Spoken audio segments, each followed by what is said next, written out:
Dari Utsman ibn Affan berkata, aku mendengar Nabi SAW bersabda, sesiapa yang membaca Bismillahilladzi la yadurru ma'asmihi syai'un fil ardi wala fis sama' wa huwa as-sami'ul alim, yang bermaksud dengan nama Allah yang dengan namanya tidak ada sesuatu pun yang dapat memberikan kemudaratan di bumi maupun di langit. Dialah yang maha mendengar lagi maha mengetahui. Sebanyak 3 kali, maka dia tidak akan ditimpa bala yang datang secara tiba-tiba sehingga subuh. Dan barang siapa yang membacanya ketika subuh sebanyak 3 kali, maka dia tidak akan ditimpa bala secara tiba-tiba sehingga petang, iaitu malam. Hadis rawahu Abu Dawud menurut Syekh Syu'ib Al-Arnud. Hadis ini adalah hasan. Okey, Assalamualaikum dan selamat pagi. Hari ini kita berjumpa lagi untuk subjek perniagaan. Okey, untuk kali ini cikgu akan kita ulang kaji balik tajuk bab 2 di tingkatan 4. Okey, bagi kamu yang mana-mana lupa tu, okey, bab 2 adalah tentang trend semasa dalam perniagaan. Okey, pertama sekali yang perlu kamu tahu, topik yang pertama dalam bab ini adalah peranan kerajaan pusat, negeri dan tempatan. Okey, sebab kalau kamu tengok, kalau kat Malaysia pun kita ada dari segi kerajaan pusat, negeri dan juga tempatan. Okey, kalau kamu tengok slide cikgu nyatakan situ apa peranan. Kita mulakan dulu dengan kerajaan pusat. Apa peranan kerajaan pusat? Okey, ada 3 peranan. Okey, yang pertama dari segi aspek perundangan. Mana-mana negara pun kalau dari segi undang-undang mestilah dari segi daripada kerajaan pusat. Okey, daripada aspek perundangan terdiri daripada penggubalan undang-undang, perlindungan pengguna dan juga pelepasan cukai. Sekejap doktor cikgu, undang-undang lain tak ada. Yang ni kita bincangkan ataupun topik dalam ni adalah topik mengenai aspek perundangan dalam perniagaan. Okey, yang kedua dari segi aspek kewangan iaitu pembiayaan, iaitu pinjaman. Dan dari segi yang ketiga, aspek perkembangan aktiviti perniagaan. Maksudnya perniagaan tu mesti berkembang, mesti maju. So ada 3 aspek yang peranan kerajaan yang perlu buat. Yang pertama dari segi aktiviti promosi, macam mana kerajaan nak tolong kamu berniaga. Yang kedua, memberi latihan dan pembangunan. Dan yang ketiga, aktiviti penyelidikan dan pembangunan. Okey, bagi slide seterusnya, yang ni cikgu perincikan, tapi jangan pula cikgu ada yang cikgu tak letak lah dalam slide cikgu. Ya, saya hanya letak contoh. Okey, kalau kamu nak contoh lagi banyak, kamu boleh tengok dalam buku teks kamu, ya. Kamu boleh rujuk dalam buku teks atau mana-mana buku rujukan atau nota yang diberi oleh cikgu kamu. Okey, kita tengok yang pertama dari segi aspek perundangan. Okey, dari segi penggubalan undang-undang. Contoh undang-undang yang digubal oleh kerajaan, Akta Kontrak 1960 dan yang kedua Akta Jualan Barang 1957. Dan terdapat banyak lagi akta-akta untuk perniagaan. Okey, kenapa akta-akta ini diwujudkan?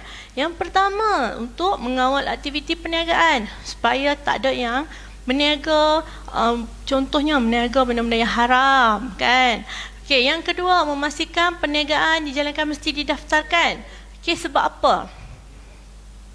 Bagi perniagaan yang didaftarkan, mereka perlu bayar cukar. Tidak adil bagi perniagaan yang kamu tak daftar. Kamu tak perlu bayar cukar. Tapi kamu berniaga, kamu kaya raya. Tidak adil bagi peniaga yang patut dia bayar cukar pada tiap-tiap tahun. Okey. Kemudian yang kedua, dari segi perlindungan pengguna, iaitu kita. Kita yang membeli, kita yang mengguna. Okey. Contoh pencatutan harga barang. Okey. Kenaikan harga barang dan penipuan timbang. Selalunya kita tengok pencatutan harga barang, kenaikan harga barang ni bila berlaku? Bila berlaku contohnya barang tu kita kurang dalam pasaran, tetapi banyak permintaan. Lepas tu mulalah pernah satu situasi di mana gula menjadi mahal. Okey, tapi barang ada, cuma disimpan oleh peniaga. Okey, untuk tujuan apa? Dari segi keselamatan pengguna. Okey, keselamatan kamu. Selamat kedok guna, sekali pakai helmet je tiba jatuh sikit, otak habis semua pecah. Okey. Kemudian kesihatan kamu, makan ubat dia kata boleh kurus lagi gemuk. Sama aja. Okey.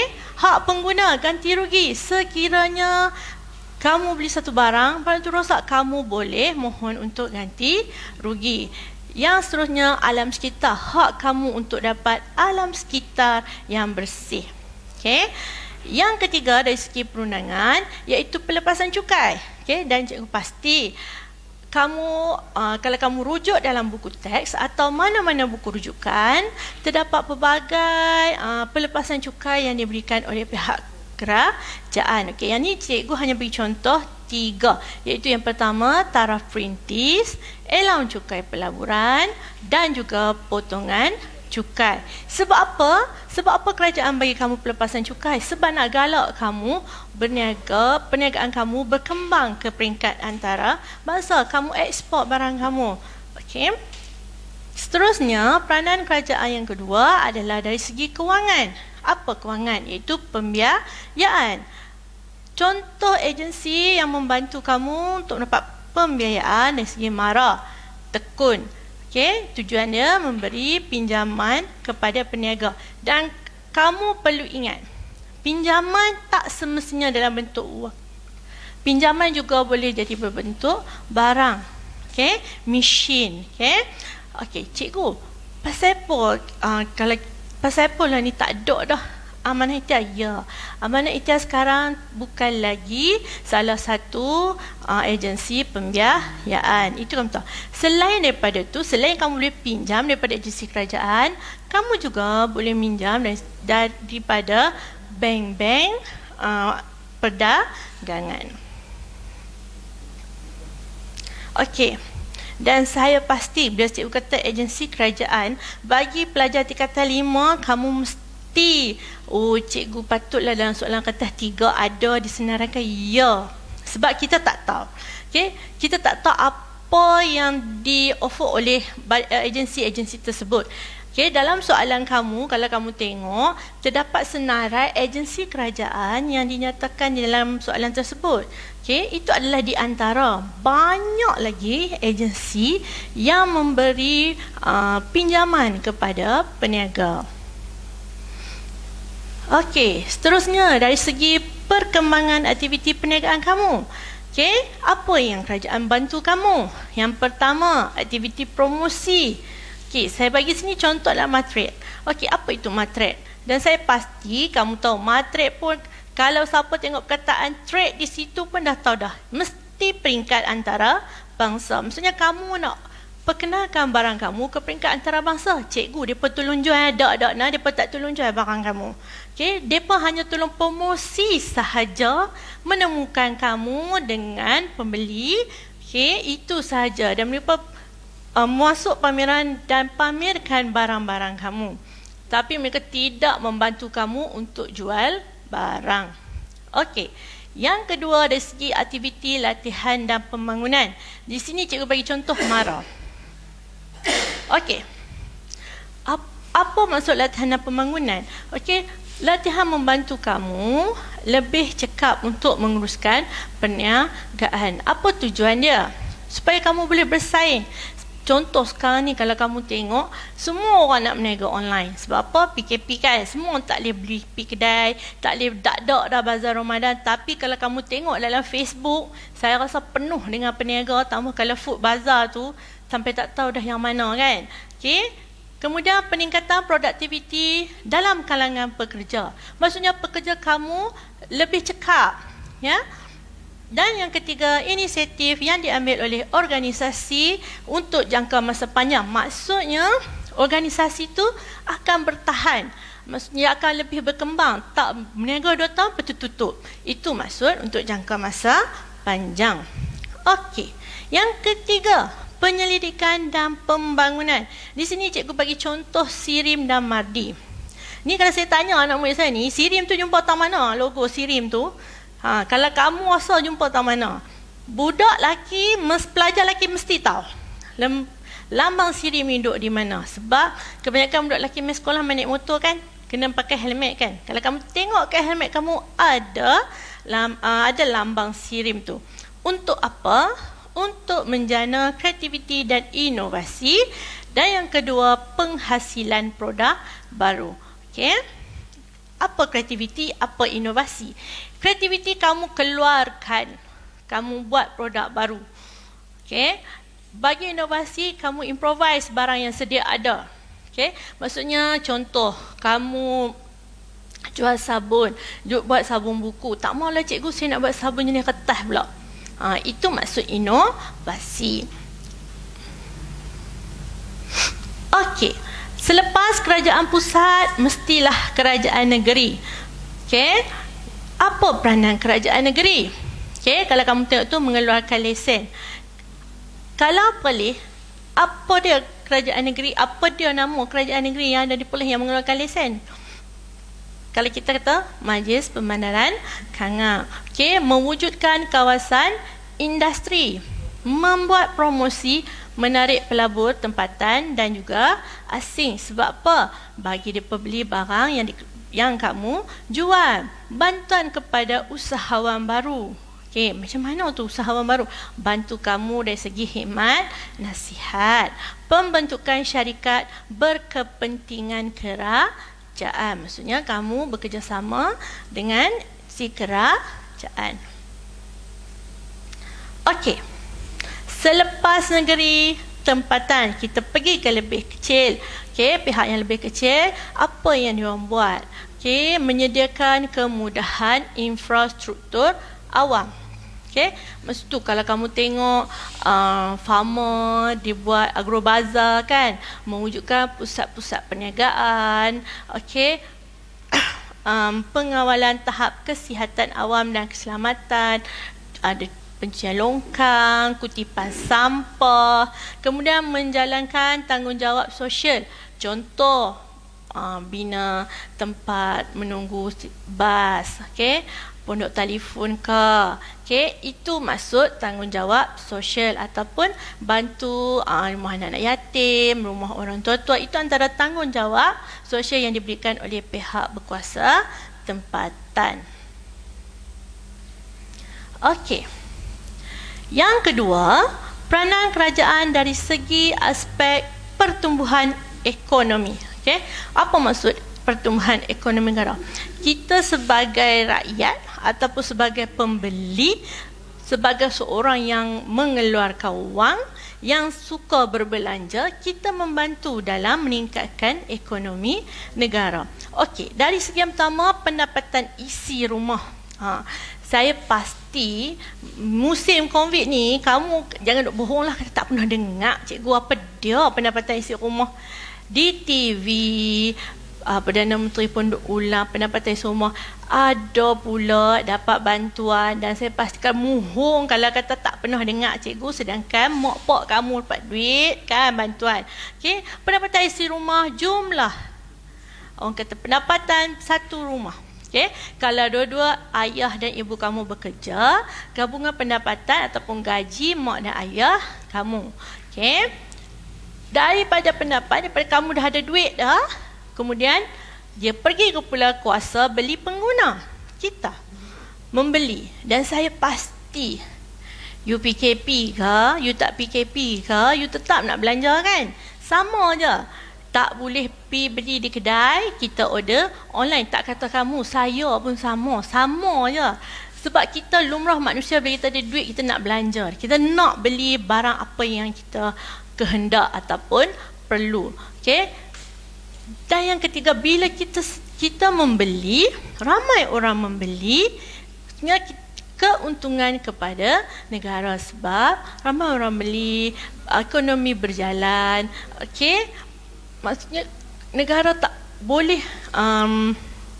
menstabilkan ekonomi. Sebab itulah kalau kamu tengok sekarang dah ada beberapa aktiviti perniagaan dah boleh dijalankan. Sebab apa? Kalau kita tak jalankan aktiviti perniagaan, ekonomi negara akan jatuh lagi teruk. Okay? Sebab itulah kita perlu membeli, kita kena bantu dengan membuat pembelian. Okey. Ini dari segi peranan kerajaan dari aspek pertumbuhan ekonomi, iaitu peranan kerajaan, tempatan negara serantau. Tempatan tu maksudnya dalam negara itu saja. Negara, satu negara macam kita, Malaysia. Serantau, luar daripada Malaysia ataupun sempadan. Okey, kita tengok dulu apa dia peranan kerajaan tempatan. Mempelbagaikan kegiatan ekonomi. Tak kisahlah sama ada dari segi menjual barang ataupun perkhidmatan. Okey. Kemudian daripada negara, peranan dari segi negara, dasar fiskal dan dasar kewangan. Saya kamu akan tengok, cikgu akan terangkan apa dia dasar fiskal, apa dia dasar kewangan. Dan serantau menggalakkan ekspor. Kita menggalakkan peniaga untuk menjual ataupun memperkenalkan barang ataupun produk mereka ke luar negara. Okey. Sebab apa? Sebab salah satunya dengan bila kita perkenalkan, mungkin kita dapat menarik pelabur untuk melabur di Malaysia. Okey. Apa dia dasar fiskal? Okay. Dasar fiskal, perbelanjaan pihak kerajaan. Okay. Apa yang pihak kerajaan belanja, dari segi apa? Okay. Maksudnya perbelanjaan yang berhemah. Kemudian pelaksanaan cukai tertentu. Okay. Bila kita bayar cukai, kita bantu kerajaan untuk meningkatkan ekonomi negara. Kemudian yang ketiga, meningkatkan pengeluaran barang dan perkhidmatan. Maksudnya ramai orang berniaga. Sebab apa? Banyak permintaan. Kalau you buat keluar barang banyak tapi tak ada orang beli pun tak boleh juga. Sebab apa? Akan berlaku kerugian. Okey. Bila berlakunya pengeluaran yang tinggi ataupun jualan kamu semakin meningkat, kamu juga dapat meningkatkan pendapatan penduduk. Pendapatan kamu, makin banyak orang beli, makin banyaklah jualan kamu, makin tinggilah untung yang akan kamu dapat. Dan seterusnya, dapat membantu perkembangan ekonomi. Okey. Kalau kamu tengok nota di sebelah tu, dalam jangka panjang, dasar fiskal dilihat dapat mengawal kitaran perniagaan. Dengan adanya dasar fiskal, kitaran perniagaan menjadi lebih stabil, terutamanya penstabil otomatik, cukai berkadar, cukai progresif ataupun harga minimum dan maksimum, dan juga skim insurans pengangguran yang berperanan mengawal keadaan ini. Kalau kamu tengok sekarang, banyak di media-media kamu tengok banyak yang diberi bantuan oleh kerajaan dari segi cukai, bayaran levy, bank-bank diarah untuk bagi supaya pengguna tak perlu bayar lagi, ya. Itu adalah di antara langkah-langkah untuk menstabilkan ekonomi. Okey, yang kedua, dasar kewangan. Okey, dasar kewangan ini bukan kita ke yang duk buat corak dah. Okey, ini adalah daripada Bank Pusat, Bank Negara. Apa dia Bank Pusat, Bank Negara? Kamu buka beg duit kamu tengok duit ringgit kamu. Okey, duit ringgit tu tak buat di bank-bank di tepi di dalam perkankangan dak nah. Semua mata wang duit kamu disalurkan melalui Bank Pusat ataupun kita panggil Bank Negara. Okey. Tindakan apa yang Bank Pusat ataupun Bank Negara untuk mempengaruhi ekonomi? Macam mana dia nak mempengaruhi ekonomi? Macam mana dia nak jana ekonomi? Okey. Yang kedua, mengurangkan kadar faedah. Kadar faedah apa? Okey, mestilah kadar faedah pinjaman. Sebab apa? Bila kadar faedah pinjaman berkurang, semakin banyak orang akan buat pinjaman. Yang ketiga, menstabilkan kewangan negara. Okey, tengok nota di sebelah. Dasar kewangan, kawalan penawaran wang dalam bentuk ekonomi oleh BPT adalah Bank Pusat untuk mempengaruhi kadar bunga dan mencapai tingkat guna tenaga penuh serta tingkat output tanpa inflasi. Cikgu tak tahu lagi sini apa dia inflasi, apa dia guna tenaga penuh, sebab guna tenaga penuh dan inflasi akan kita sentuh pada bab ini juga, tetapi topik selepas ini. Okey, ada dua. Yang pertama, dasar kewangan mengembang, okey, iaitu bertujuan untuk meningkatkan wang dan kredit dalam pasaran. Dasar kewangan mengucuk untuk mengurangkan wang dan kredit dalam pasaran. Okey, kita apa dia guna tenaga? Nama pun guna tenaga. Tenaga ni daripada siapa? Tenaga buruh yang terlibat dalam kegiatan ekonomi untuk menghasilkan barang dan perkhidmatan. Guna tenaga penuh bersamaan dengan pekerja yang ada pendapatan, yang ada duit. Okay? Guna tenaga tidak penuh maksudnya pengangguran. Okay? Tak bekerja, tak buat apa, tak ada income, tak ada duit, tak ada gaji, tak ada apa. Okay. Jenis-jenis pengangguran. Untuk pengetahuan pelajar-pelajar, saya sarankanlah anak-anak menghafallah. Walaupun setiap satu jenis ni kamu hafal satu pun tak apa, ya. Sebab selalunya soalan selalunya soalan SPM dia akan kaitkan antara topik-topik. Selalunya pelajar dia selalu salah anggap satu topik satu soalan. Tidak. Cikgu dia kalau bab tingkatan 4 dia tanya bab tingkatan 4 saja kan? Tak ada. Tidak. Okey. Bagi soalan perniagaan kita boleh gabung bab tingkatan 4 dan bab tingkatan 5. Kalau kamu bagi yang rajin-rajin belik buku teks kan, rajin belik-belik nota-nota cikgu kamu bagi. Kalau kamu tengok, Form 5 adalah kesinambungan daripada tajuk Form 4. Dan kalau bagi kamu yang tengah law ni 20 buat kertas 3, kalau kamu tengok butiran dalam kertas 3 kamu, okay, start daripada rancangan pentadbiran dan sampailah penutup tu, kalau kamu tengok di situ saja kita dah sentuh the whole bab daripada tingkatan 4 dan tingkatan 5 secara tidak langsung. Kalau kamu buat bersungguh-sungguh kertas 3 kamu, saya pasti yang mana hak duk kelam tu dia ada cahaya sikit walaupun halus, tetap ada, tapi anak-anak kena buat sendiri. Okey, susah memang susah lah anak-anak, tapi senang di kemudian hari. So, bagi kalau kamu tengok untuk kertas 3, kenapa saya kata dia merangkumi keseluruhan bab? Bukanlah dia kata dia nota, no, tapi kalau kamu buat, kamu lebih faham. Okey, sebab dia ada kesinambungan. Okey, kita balik pada jenis-jenis pengangguran. Ada 4: bermusim, kitaran, teknologi dan struktur. Cikgu dia mesti tanya 4-4 ke? Tidak semestinya. Dia boleh pilih, dia boleh letak apa saja soalan yang dia nak antara 4 ni. Dan dia akan kaitkan. Saya dalam prosesi penyaji itu saya cakap pada kamu, antara dia tanya direct. Contoh saya bagi, nyatakan jenis pengangguran yang terdapat dalam perniagaan. Itu satu. Ataupun dia bagi kamu maklumat. Kemudian dia tanya apakah jenis pengangguran tersebut. Okey.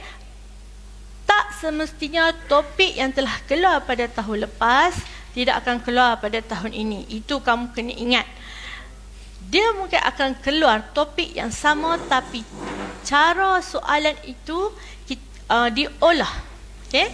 Tak seperti, contoh kalau soalan tahun lepas kita direct, mungkin tahun ini kita bagi situasi, kita bagi dialog, kita bagi gambar. Okay? Kamu kena kenal pasti. Okey, yang pertama pengangguran bermusim. Okey, kamu kata kunci paling mudah cikgu bagi kamu bermusim. Bermusim. Contoh buah pada musim. Contoh saya bagi buah doyan. Buah doyan dia ada musim. Harum manis ada musim. Okey, tak ada kata direct ada buah harum manis, tak. Okey, harum manis pun ada musim.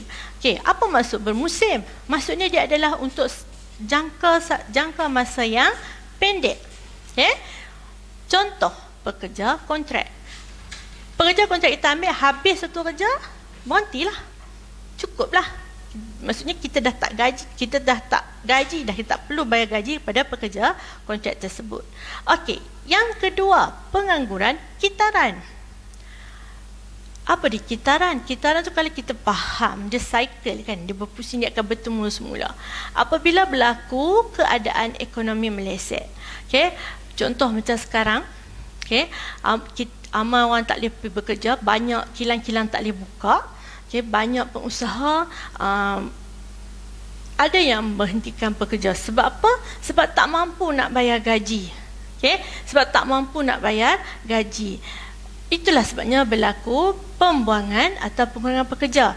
Dan jangan terkejut sekiranya pengangguran akan semakin meningkat. Okey, yang ketiga, teknologi. Apa yang teknologi? Kamu faham, teknologi tu cikgu, yang benda-benda baru. Contoh macam telefon baru, ada aplikasi baru. Ya, betul. Semakin maju kita, tak ada lagi lah. Semakin maju, semakin ke depan, kita duk guna cara yang lama. Tidak. Contoh, kalau dulu kilang banyak guna pekerja, betul? Tapi sekarang ni tidak. Kita banyak gunakan mesin. Sebab apa? Mesin boleh buat pengeluaran lebih banyak. Lebih jimat. Okay? Tak perlu pekerja yang ramai. Okay? Kalau kamu tengok, penggunaan teknologi menggantikan tenaga buruh. Contoh kilang. Ya. Kalau kamu tanya saya, kalau saya pun, kalau bila saya ada satu mesin yang boleh buat semua kerja, buat apa saya nak gaji banyak orang? Okay? Kalau mesin tu boleh keluarkan pengeluaran tu lebih daripada masa saya menggaji pekerja, buat apa saya nak gaji pekerja lagi? Baik, saya teruskan hanya menggunakan mesin. Okay? Pengangguran struktur, perubahan secara keseluruhan apabila kemahiran tertentu tidak diperlukan. Contohnya dah tak perlu dah. Sebab apa? Mungkin barang tu dah tak boleh dijual ke. Okey, maksudnya dia akan berlaku secara keseluruhan. Okey. Ini adalah cara mengatasi pengangguran oleh pihak kerajaan. Ya, bukannya pihak majikan tapi pihak kerajaan. Okey, untuk pengangguran bermusim, memberi insentif kepada pihak peniaga, bukannya kita pembeli peniaga. Sebab ni cara kita nak mengatasi pengangguran, seperti pengecualian cukai untuk membenarkan pekerja terus bekerja. Macamlah kalau ketuk contoh, kalau tak salah cikgu, dari segi pemberian gaji kan, setengah dibayar oleh pihak kerajaan dan setengah lagi oleh pihak majikan. Okey. Yang kedua, pengangguran kitaran, melaksanakan dasar fiskal dan kewangan untuk kemelesetan ekonomi. Kalau kamu nak tengok contoh lagi, kamu tengok TV tu, kamu tengok di bawah, informasi di bawah tu tetap ada dinyatakan langkah-langkah yang diambil oleh pihak kerajaan, dan di situ saya rasa ada satu langkah tu di mana dia ada menyebut dasar fiskal. Okey, renunglah petang ni, dah lagi kan sebelum nak buka puasa tu renung tengok aku ada.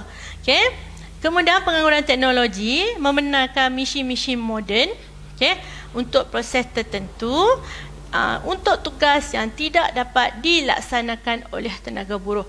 Maksudnya kalau pekerja tu boleh buat, maksudnya kita tak perlu beli mesin tu. Kita hanya perlu beli mesin yang pekerja tu tak ada kemahiran, tak ada kemampuan untuk buat benda tu. Okey, yang terakhir pengangguran struktur membuat perancangan ekonomi sesuai dengan trend perubahan ekonomi dan perniagaan global. Maksudnya apa yang contoh, kalau dulu kalau kamu tengok, susah kalau kita kata perniagaan, perkhidmatan, penghantaran, tak kisahlah. Selalu sinonimnya penghantaran ni kita kata penghantaran barang. bermula dengan pos laju, Skynet, JNT dan pelbagai lagi. Okey, tapi kalau kita tengok sekarang ni, suasana sekarang ni dah mula ada dari segi penghantaran makanan. Contoh Foodpanda. Kan? Tak ada lagi lah Skynet main hantar nasi goreng kat kamu, tak ada. Sebab dia hanya untuk barang. Kalau Foodpanda, dia based on perkhidmatan penghantaran makanan. Okay? Banyak runners lah. Kalau kamu tengok lah FB tu, tolong beli barang, runners beli barang. Ya, kalau kita itu norma baru, maksudnya ada perniagaan baru. Okay? Tak perlu dah kalau kata duduk tunggu di kedai. Maksudnya kalau kamu nak buka perniagaan, kalau kata nak berniaga di rumah pun tak apa. Okay? Tak perlu premis perniagaan. Untung tak cikgu, tak perlu premis. Untunglah, you tak perlu bayar sewa. You berniaga di rumah. You buat di rumah, you berniaga di rumah, you ambil pekerja untuk penghantaran sahaja. Okay? Maksudnya lebih mudah, tak payah nak drive, nak pergi kedai lah, apa tak payah. So you boleh buat semua di rumah. Lebih menguntungkan. Okey. Apa dia inflasi, apa dia deflasi? Kalau tak salah cikgu, zaman saya sekolah, ada peniaga ni, dia menjual nasi inflasi. Saya tak tahu lah ada ke tak. Dia nasi kuning, lauk ayam dengan daging. Harga memang murah lah. Nama pun nasi inflasi kan. So harga dia murah. Okay? Apa dia inflasi? Kenaikan harga barang dan perkhidmatan secara berterusan. Okay? Apa dia cikgu? Maksudnya harga tu semakin hari semakin naik. Walaupun ramai orang nak, dia tak ada buat promosi apa, tapi harga dia tetap naik semakin hari. Sebab apa? Permintaan tu melebihi penawaran. Maksudnya orang memerlukan barang tu melebihi daripada peniaga nak keluarkan barang tak cukup, tapi orang nak barang tu. Okay? Yang kedua, kenaikan kos pengeluaran. Maksudnya barang mentah mahal. Okay? Contoh cikgu bagi dari ni, kalau kamu tengok dulu RM50. Ni duit lama lah. Habang pula cikgu mana nak pergi cari, memang tak ada lah. Sebab lah ni duit baru hak bawah ni saja, hak tahun 2020. Okey, kalau kamu tengok zaman dulu, kalau RM50 penuh satu troli tu, atas bawah semua penuh. Ni penuh lah ni. Kiranya RM50 ni tak tahu lah berapa lama dia boleh bertahan ni, kira penuh lah. Okey, bila Mai 2005, beri satu troli, dalam troli ni bakul ni sahaja. Tak ada dah boleh berbawa, atas penuh pun tak ada dah. Okay? Dengan nilai RM50 tu. Dan bila Milo ni RM50, bolehlah hak ni. Daripada besi, metal ni plastik. Okay? Sebab apa? Semakin kita dah tahun 2020 ni, nilai ni, duit dan barang itu, maksudnya nilai RM50 tu kamu hanya boleh beli barang sikit saja. Okay? Okey, ini satu lagi. Inflasi virus wang anda. 70-an, RM1 boleh beli 4 cawan kopi. Mai 80-an, 2 cawan. Mai 90-an, 1 cawan. Ini bukanlah kata satgi pergi kedai duk pergi habaq ni. Ni cikgu bagi contoh. Mai lah setengah. Sungguhlah juga kopi panas. Pasal lah setengah dah kot. RM1 ni habis dah, tak ada dah. Okey, maksudnya duit kamu semakin mengecil. Okey, apa peranan kerajaan untuk atasi inflasi? Menggalakkan pelaburan. Okey, maksudnya dia cuba menggalakkan pelaburan mungkin daripada pelabur luar, okey, ataupun pelabur dalam negara sendiri untuk melabur, okey. Kemudian yang kedua, pemberian subsidi, okey, contoh yang kamu tahu kalau dari segi bahan mentah kita apa dia, okey, minyak. Meningkatkan kadar faedah, galakkan simpanan. Ni galakkan simpanan. Anak-anak you kena ingat kadar faedah ada 2 jenis. Satu kadar faedah pinjaman, satu kadar faedah simpanan. Saya tak tahulah kot lagi dia tersilap, terjumpa kadar faedah simpanan dalam perbelanjaan. You kena ingat, kadar faedah simpanan you dapat. Kalau kadar faedah pinjaman, you kena keluarkan. Okay? Kemudian dasar kerajaan, iaitu you ekspor barang you keluar negara. Okey. Lepas inflasi, deflasi. Apa dia deflasi? Kejatuhan harga barang. Kalau tadi kenaikan, lawan dia kejatuhan. Maksudnya bila dah jatuh, permintaan jatuh, tidak mampu membeli barang, ramalan dia harga barang akan turun. Okey. Apa langkah yang kerajaan boleh buat? Menurunkan kadar cukai. Meningkatkan pendapatan boleh guna penduduk. Maksud pendapatan boleh guna, duit lebihan setelah kamu tolak perbelanjaan kamu, so kamu boleh guna untuk keperluan kamu. Penggunaan boleh berbelanja lebih. Memberi khidmat nasihat dan perundangan. Mendidik pengguna menggunakan sumber secara optimum dan meningkatkan ekspor. Yang ketiga, dasar kewangan. Menurunkan kadar faedah. Maksudnya dia galak rakyat untuk menyimpan. Okay?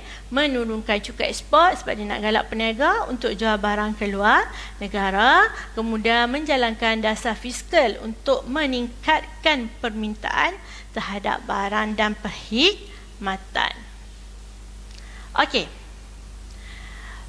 Trend persekitaran, yang ni saya pasti topik yang paling digemari. Tanyalah batch mana pun, trend lah paling seronok cikgu. Pasal apa? Memang senang. You ingat trend. Trend meningkat, menurun, mendatar. 3 je. Perkataan meningkat, menurun, mendatar pun saya rasa dengan perkataan tu pun you dah boleh letak, boleh tulis isi dah. Sebab apa? Kalau dah perniagaan you semakin trend meningkat, maksudnya kalau dah meningkat ni semakin maju, tak ada lagi lah rugi duk kata trend meningkat. Kan? Bila rugi, trend dia menurun. So, apa yang menyebabkan berlakunya trend meningkat? Satu, yang ni saya bagi contoh. Okay? Dari segi faktor dalaman, you boleh buat pekerja. Dari segi pentadbiran, okay? Kalau kita tengok pekerja, kat sini cuba bagi contoh, pekerja berkemahiran, kreativiti, rajin, inovatif dan berdisiplin. You punya pekerja tak ada masalah. Okay? Cepat buat kerja apa semua, kira berapa jumlah kuantiti pengeluaran pun kamu boleh keluarkan. Okay? Dari segi faktor keluaran, persekitaran dan keadaan ekonomi. Contoh ekonomi yang stabil. Okay? Ekonomi yang semakin maju membantu kamu sebab pengguna akan meningkatkan kuasa beli, iaitu membeli barang. Okey, apa kesan? Bila dah trend meningkat, apa yang menyebabkan? Pertama, pengeluaran kamu. Kamu buat barang makin banyak. Bila buat barang makin banyak, kamu jual barang pun banyak. Sebab apa? Sebab permintaan terhadap barang kamu semakin meningkat. Tak ada lagi orang seronok buat barang, buat bagi banyak. Cikgu, tak ada orang mau pun tak apa, saya simpan. Tak ada, cikgu. Kita nak keluarkan barang mesti bergantung kepada permintaan. Okey, yang kedua, trend menurun.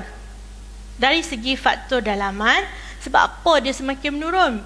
Orang semakin maju, semakin kaya, tak, dia semakin mundur, tutup terus. Yang pertama, gaya pengurusan tidak sesuai. Okey, sumber pekerja kurang, tak cukup pekerja. Pemasaran kurang, tak ada promosi.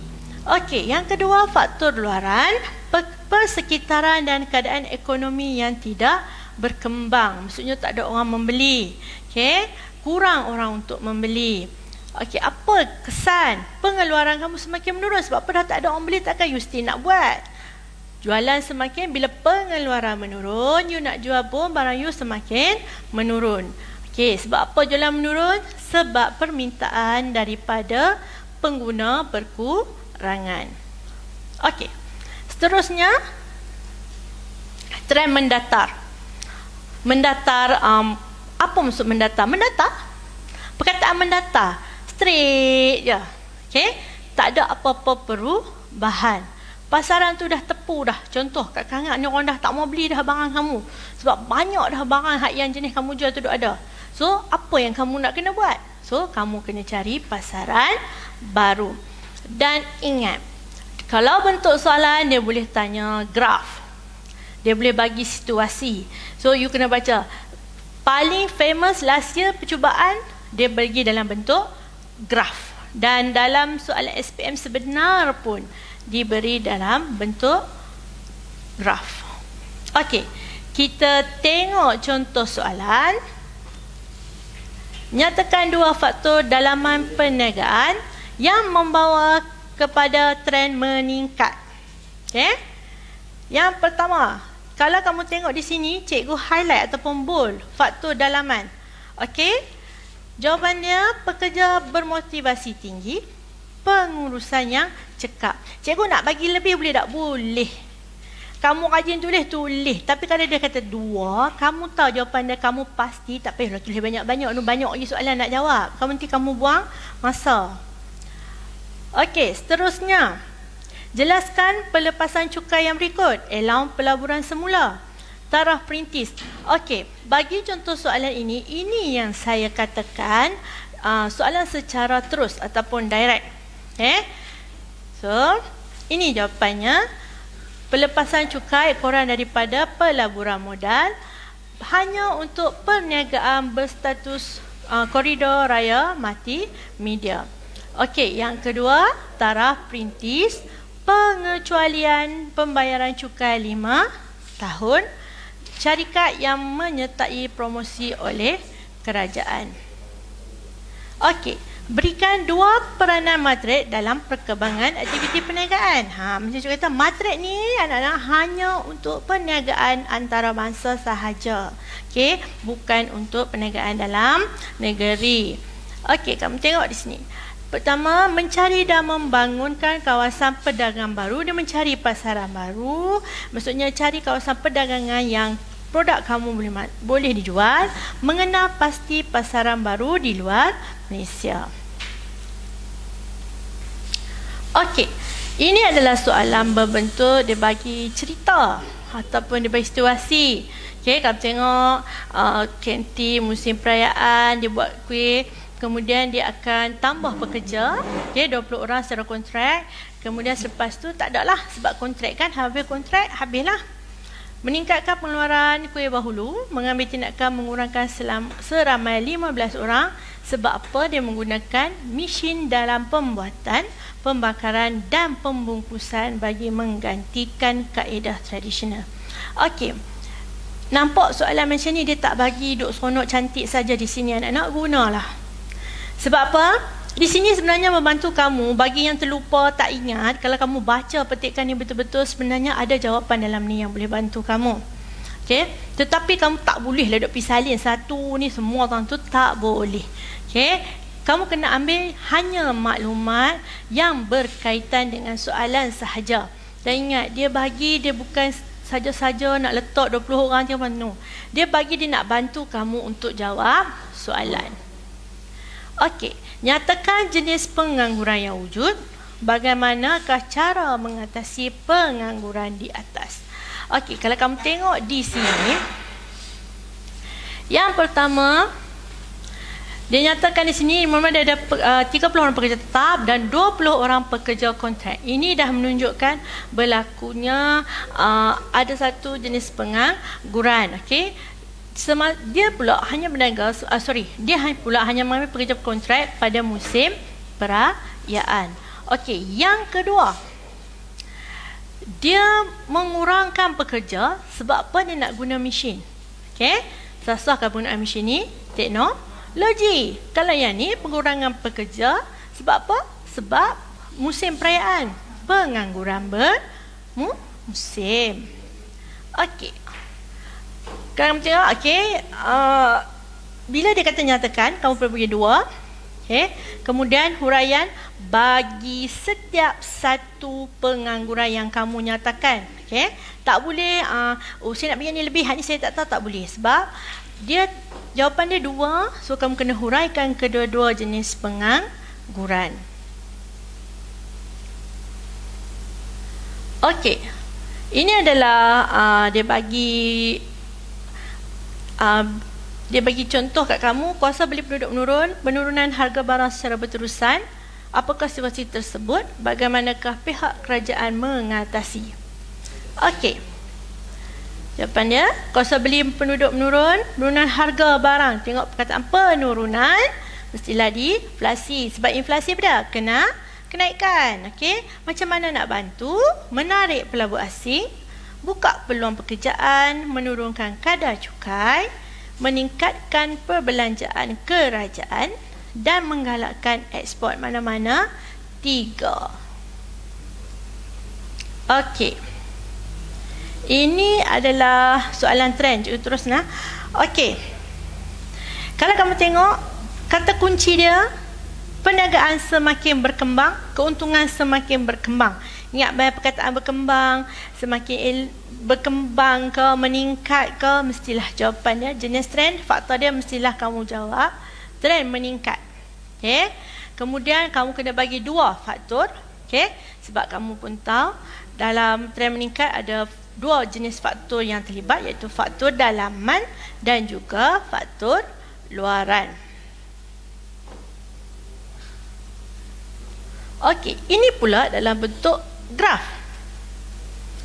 Okey, Rajah menunjukkan trend dalam pertumbuhan ekonomi fasa X dan fasa Y. Saya pasti kamu rujuk buku teks kamu, ada graf ni dalam tu.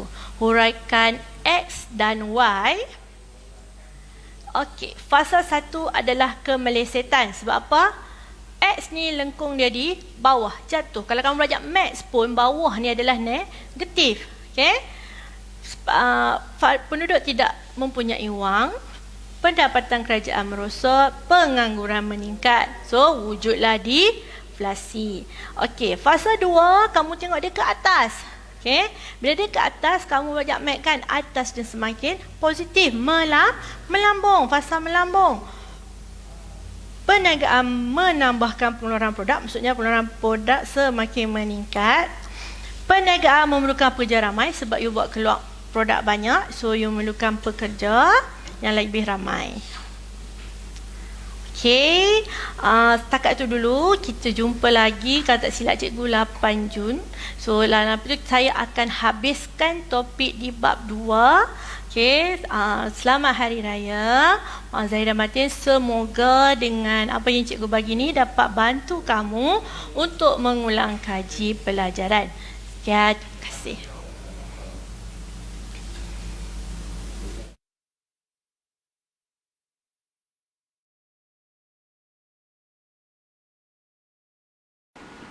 Daripada Anas bin Malik radhiyallahu anhu berkata, Nabi SAW pernah berdoa, Allahumma inni a'udzubika minal barasi wal jununi wal juzami wa min sayil asqam. Ya Allah, aku berlindung denganmu daripada penyakit sopak, penyakit gila, penyakit kusta dan penyakit-penyakit yang buruk. Hadis diriwayatkan oleh Al-Imam Abu Daud dengan sanad yang sahih.